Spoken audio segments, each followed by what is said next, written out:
ça peut pas marcher parce qu'en fait, ils sont même pas capables d'avoir un programme commun. Donc en fait, on a l'explosion du macronisme. En fait, c'est l'heure de vérité du macronisme.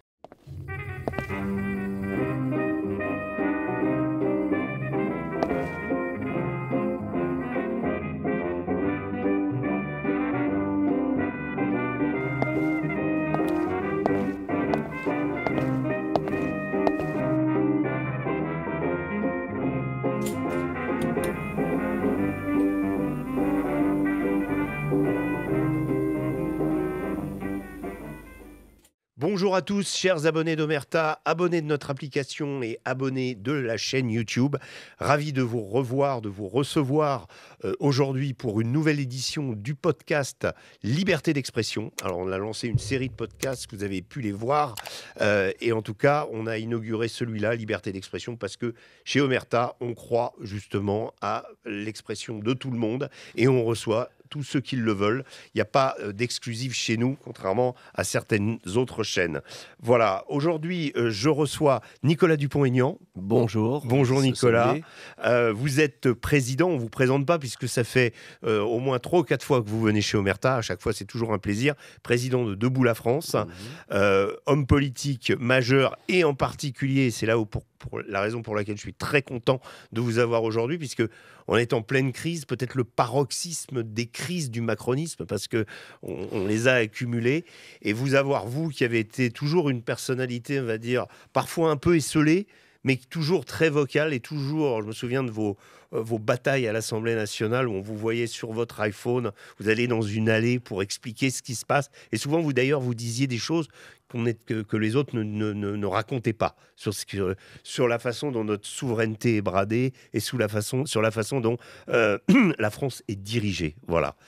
Alors, Nicolas Dupont-Aignan, tout simplement, première réaction, démission de Sébastien Lecornu, alors que le gouvernement vient à peine d'être annoncé au journal officiel. Je crois que tous les ministres n'ont pas été annoncés, ce qui fait qu'il y en a qui vont toucher 3 fois leur salaire en indemnité et d'autres qui n'ont pas été annoncés, qui ne toucheront rien.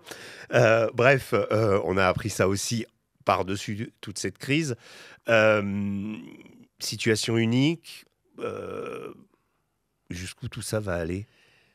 C'est la fin d'un système. En fait, ce qui est intéressant, historiquement, c'est qu'Emmanuel Macron, c'était une sorte de pyramide de Ponzi, si on y réfléchit, avec le recul.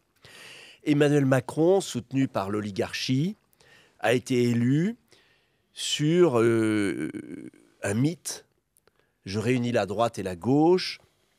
En fait, il a réuni les opportunistes de tout poil, les cyniques, les dévalorisés des deux côtés, pour assurer déjà la survie d'un système qui faisait faillite. La gauche de gouvernement et la droite de gouvernement avaient été désavoués par le peuple. Et donc, ils se sont retrouvés ensemble et ils ont trouvé la bouée de sauvetage Macron. Du talent, il faut être honnête, de la tchatche, des médias ravis de suivre le bonhomme.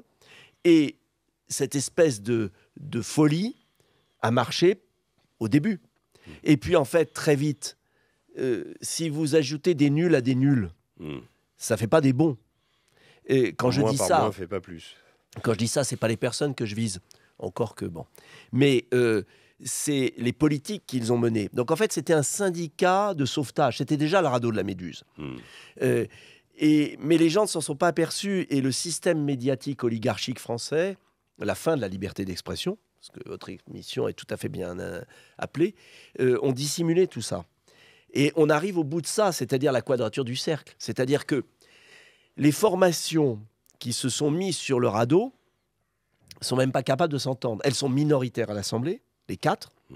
Renaissance, Modem, LR et Horizon. Bon. Les 3 premières, Horizon, Modem et Renaissance, en fait, étant le socle du macronisme depuis 2017. Édouard Philippe, machin, et toute la clique. Et puis LR, de manière incompréhensible pour moi, est parti sauver le radeau de la Méduse. Moi, j'ai jamais vu quelqu'un... Sauf Ciotti. Sauf Ciotti, bien sûr, qui a fait ce que j'avais fait un peu plus tard que moi. Et ça ne peut pas marcher, parce qu'en fait, ils ne sont même pas capables d'avoir un programme commun. Donc, en fait, on a l'explosion du macronisme. En fait, c'est l'heure de vérité du macronisme.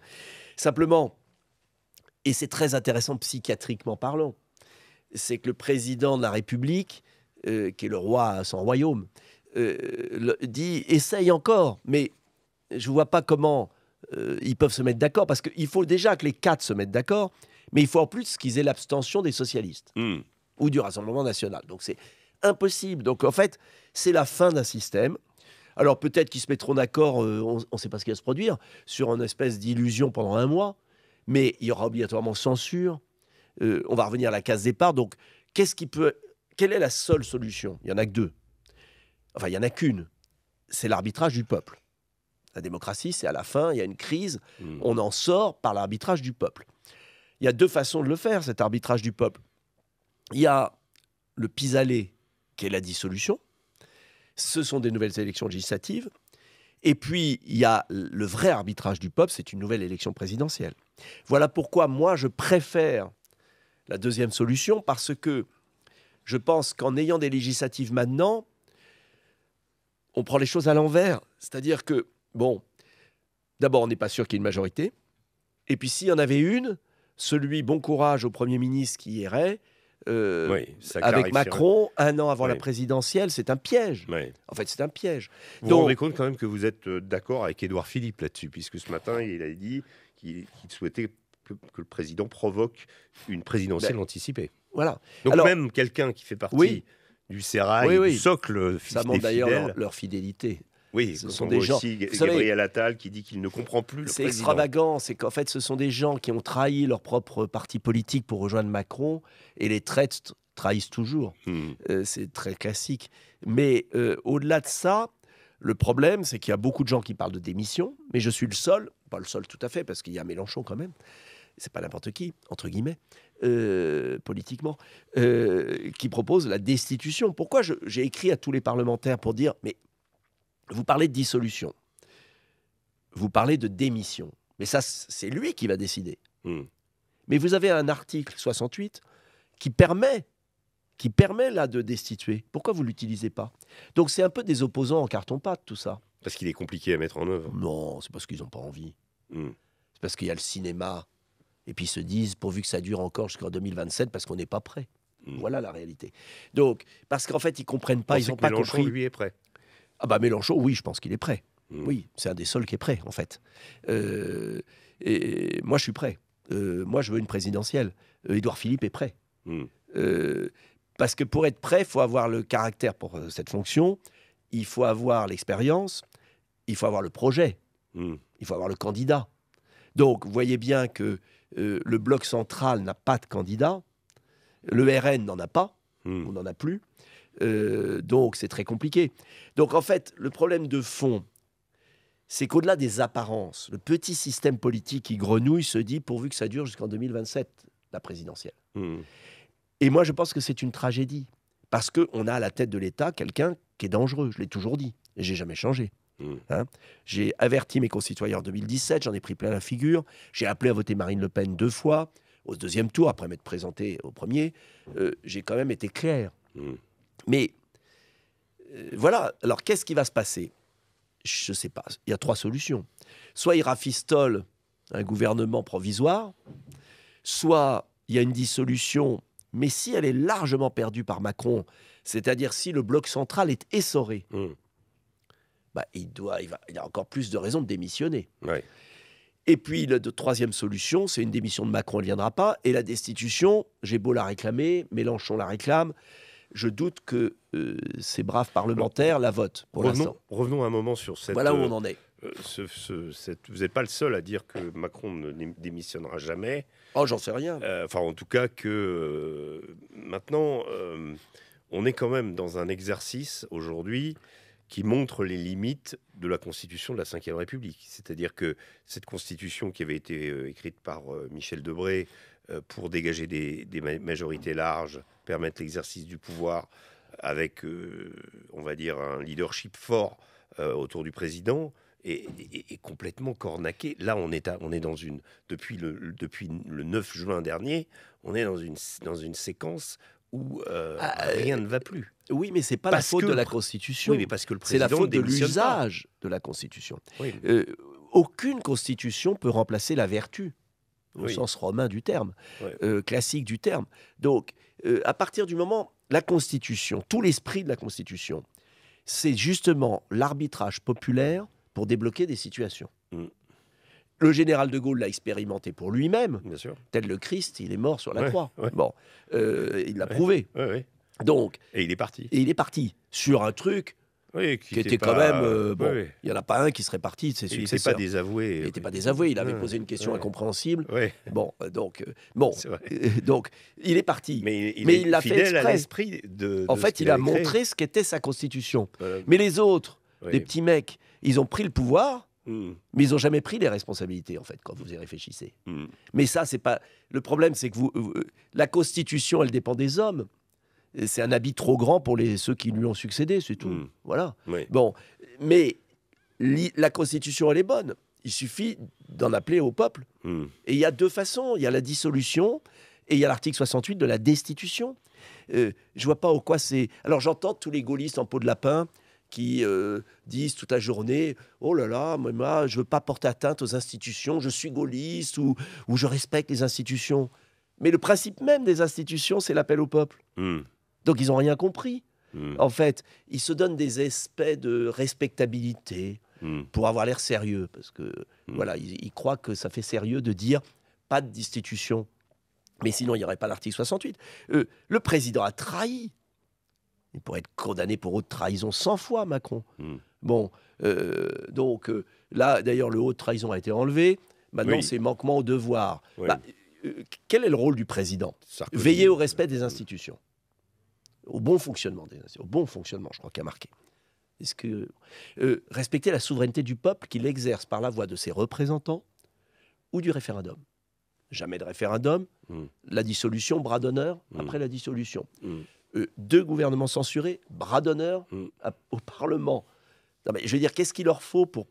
Alors, certains disent c'est trop compliqué la destitution. Je leur dis oui, bien sûr, c'est compliqué. Mais vous imaginez le choc politique si Marine Le Pen et Ciotti disaient on lance une motion de destitution. Vous imaginez la prise de conscience due à la population.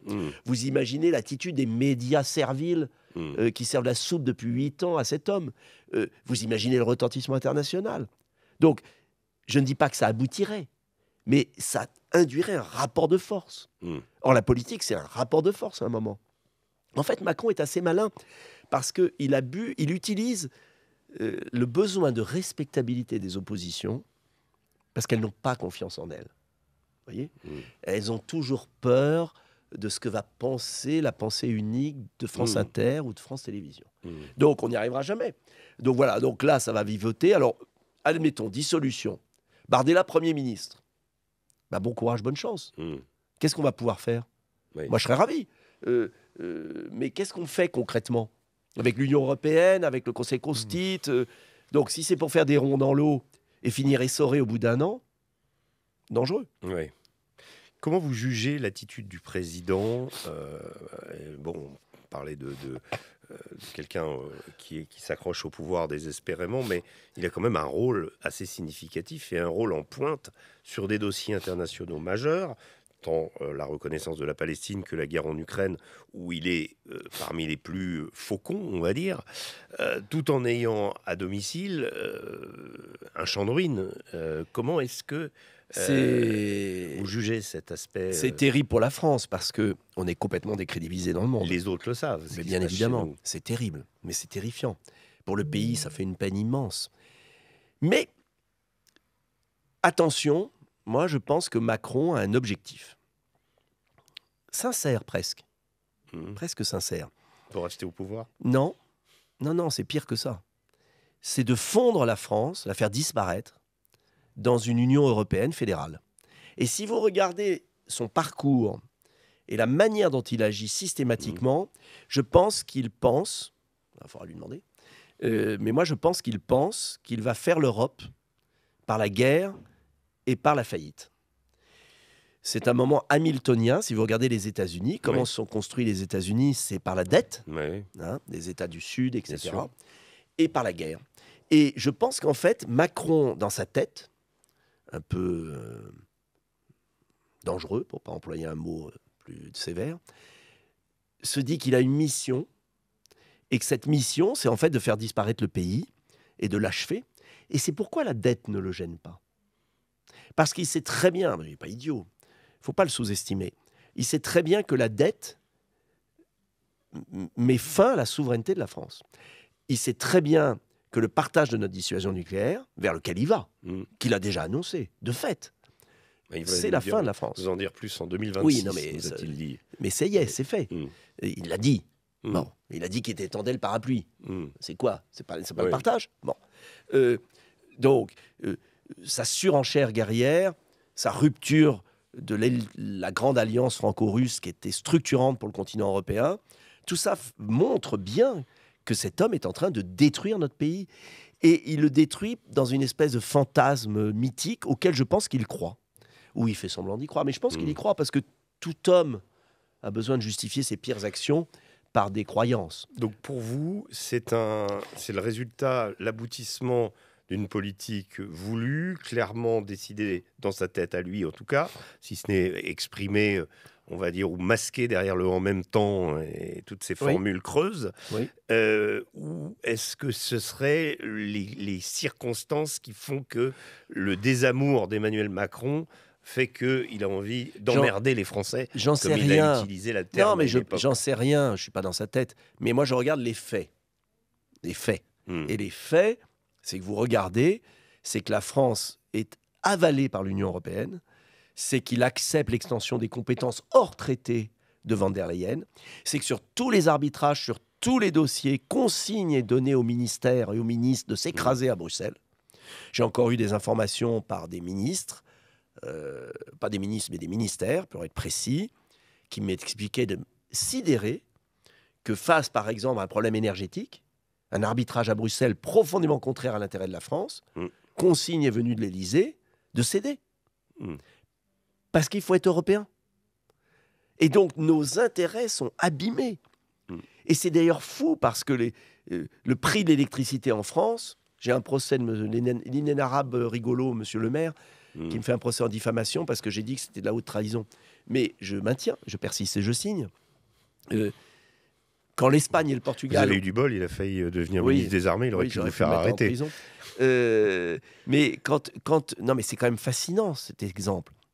Quand l'Espagne et le Portugal, pays de l'Union européenne, sortent du marché européen de fixation des prix de l'électricité, pour garder un prix d'électricité bas pour leur économie, et que nous, alors qu'on a une électricité nucléaire qui nous coûte en prix de revient 25 € et en prix de marché, enfin en prix estimé par la CRE 69, on continue à acheter de l'énergie dite renouvelable mais qui est intermittente aux Français et aux Allemands qui ont priorité sur le réseau français à 100 et 200 €. Mais c'est quoi? Donc ça veut dire qu'on en est à un point d'obsession européenne qui va contre nos intérêts objectifs et même de Macron, nationaux. Donc il y a bien une explication. Et cette explication, elle tient à la volonté de Macron de projeter la France dans cette Union européenne fédérale. Et ils veulent faire le fédéralisme. Et attention, les atteintes à la liberté d'expression par le DSA, l'euro numérique, c'est la fin des libertés. Vous avez appelé ça expression libre, mais j'insiste pour ceux qui nous regardent.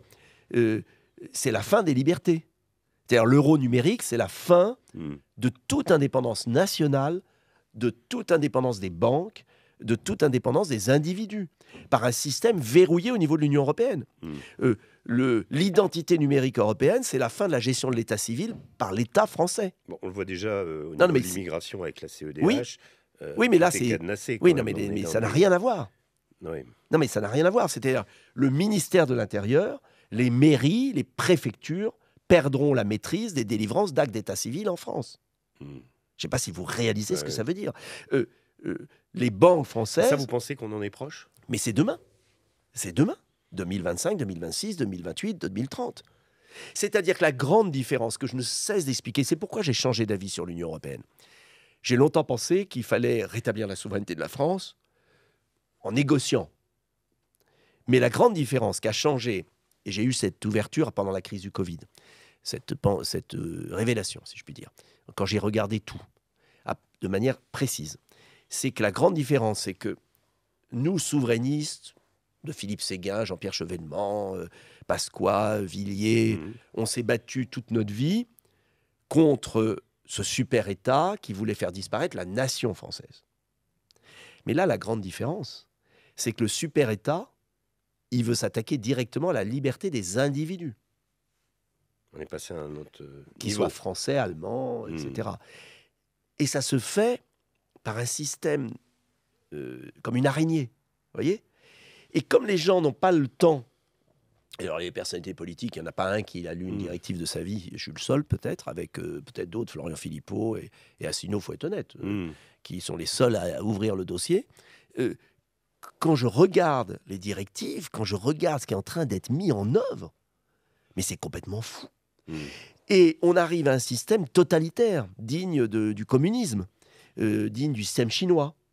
Et c'est ce qu'a dit très bien le vice-président américain. On peut ne pas être pour Trump, je ne suis pas un fan de Trump, mais ce qu'a dit très bien Vance, c'est ça dans son discours de Munich. Et c'est vrai.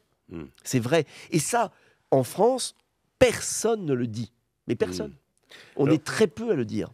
Aujourd'hui, Très peu. on peut noter quand même qu'il y a eu énormément de concessions sur l'euro, sur l'Union européenne de la part du RN, et de reculades, on pourra dire, par rapport à l'esprit, on va dire, du FN à l'époque, dans les années 80. Votre famille politique, les souverainistes, vous venez de citer François Asselineau et Florian Philippot, vous avez pourtant le vent en poupe, on le voit en Europe, toutes les Giorgia Meloni, Viktor Orban, Robert Fico et plein d'autres qui commencent à... le nouveau président tchèque... la Roumanie. Voilà, on est... Ils ont perdu. Oui, mais tout ça montre... Or, en France, il semblerait que même si le RN est en passe de prendre le pouvoir, on va quand même rester... dans le vieux schéma de... c'est mon problème. Voilà. Pourquoi ? C'est mon malheur, si je puis dire. C'est ce qui me hante. C'est-à-dire, moi, j'ai compris que Macron, c'était fini et qu'il faut tout faire pour que ce soit fini. Bon. Mais moi, ce qui m'intéresse, c'est l'avenir. Qu'est-ce qu'on propose aux Français ? Moi, je vais vous dire, je n'avais pas vocation à repartir à la présidentielle. Pas du tout. Parce qu'à un moment, on se dit, il faut mieux aller soutenir quelqu'un qui est mieux placé. Mais à partir du moment où je vois que le RN a tout abandonné sur le fond, sur l'Europe, l'Union européenne. Alors, est-ce que c'est tactique ? Peut-être. Et qu'ils évolueront, et à ce moment-là, je serai toujours à leur côté. Respectabilité ou dédiabolisation. Oui, dédiabolisation, c'est... En fait, je pense que ce qui est paradoxal, c'est quand même paradoxal, si on reprend l'histoire. C'est que moi, quand j'ai soutenu en 2017, j'étais l'ancien UMP qui avait fondé un parti gaulliste, qui était, je dirais... qui se ralliait à Le Pen et qui était plus modéré. Exactement. Mais aujourd'hui, j'ai plutôt fait le tour. Non pas par la droite, c'est pas la question, par la souveraineté. C'est-à-dire, et si Philippot est parti du RN aussi, c'est pas par hasard. C'est aussi intéressant. Donc, ça veut dire quoi ? Ça veut dire que je pense que le RN s'est dit, et c'est pareil en politique étrangère sur l'Ukraine, où je suis en désaccord complet avec Bardella. C'est-à-dire qu'ils se sont dit, pour gagner, il faut qu'on avale notre chapeau. En fait, j'ai revécu ce que j'ai vécu avec Chirac et Séguin. J'étais tout jeune, je travaillais auprès de Philippe Séguin comme étudiant et tout, et je le voyais pester en disant « Chirac va tout abandonner ». Et je revis ça. Et donc moi, à la différence de Séguin, je me dis, la seule façon que j'ai pour faire pression souverainiste, c'est d'être candidat. Parce que si je disparais, il n'y aura pas de pression souverainiste. C'est pourquoi je veux être candidat absolument à la présidentielle. C'est parce que je veux que les Français qui ont compris le piège de l'Union européenne aient au moins quelqu'un de raisonnable au sens... Il ne s'agit pas de tout casser. Je propose une Europe des nations gaullienne. C'est-à-dire, je propose de substituer à l'Union européenne une Europe des nations. Et dans mon dernier discours au Congrès de Debout la France, le 20 septembre, parce que je suis un des seuls qui écrit des discours que personne ne lit, mais au moins il y a des gens qui les écoutent sur Internet, personne ne lit dans le milieu politique. J'ai beau l'envoyer, je pense que... voilà. Parfois, je me demande si les hommes politiques savent encore lire. Bon. Mais c'est une petite pique bête et méchante. Mais en tout cas, un discours, ça vous oblige à écrire, à fixer votre pensée. Et donc, j'ai écrit une méthodologie pour sortir de l'Union européenne sans avoir les défauts du Frexit. Voilà. Parce que je pense qu'en fait, les Français, et c'est pourquoi le RN a peur aussi, et pourquoi il veut plaire aux médias, c'est parce qu'il y a cette idée qui est répandue, c'est que les Français ne sont pas capables de comprendre. Et moi, je veux dire aux Français, pendant cette campagne, qu'on peut se libérer de l'Union européenne sans être un mauvais Européen. On peut se libérer de l'Union européenne avec des partenaires, parce qu'il y a une révolution souverainiste en Qui est Europe. en train de se faire. On peut se libérer de l'Union européenne en rebâtissant des coopérations d'État à État intelligentes, une organisation souple, et que donc, il n'y a pas à avoir peur, mais qu'on ne peut pas rester soumis. Et ça, pour moi, c'est la clé de tout. C'est-à-dire que si, et c'est peut-être la différence avec Philippot, c'est que si on dit Frexit, Frexit toute la journée, en fait, on ne se fait pas comprendre.